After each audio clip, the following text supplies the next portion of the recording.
છત તૂટી પડતા એક વ્યક્તિનું મોત નીપજ્યું.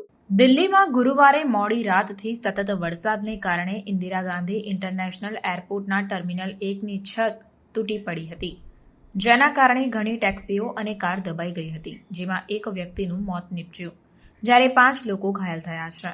ઘાયલ લોકોને હોસ્પિટલ સારવાર માટે ખસેડવામાં આવ્યા છે.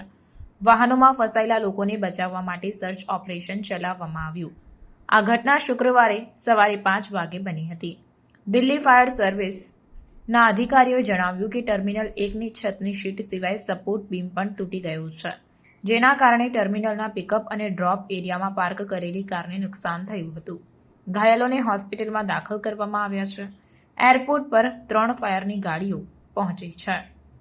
નાગરિક ઉડ્ડયન મંત્રી કે રામ મોહન નાયડુએ પણ આ ઘટના પર પ્રતિક્રિયા આપી હતી. તેમણે એક્સ પર લખ્યું, હું વ્યક્તિગત રીતે પરિસ્થિતિ પર નજર રાખી રહ્યો છું. તમામ એરલાઇન્સને ટર્મિનલ 1 પર અસરગ્રસ્ત મુસાફરોને મદદ કરવાની સલાહ આપવામાં આવી છે. રેસ્ક્યુ ટીમ સ્થળ પર કામ કરી રહી છે અને બચાવ કાર્ય હજુ પણ ચાલુ છે.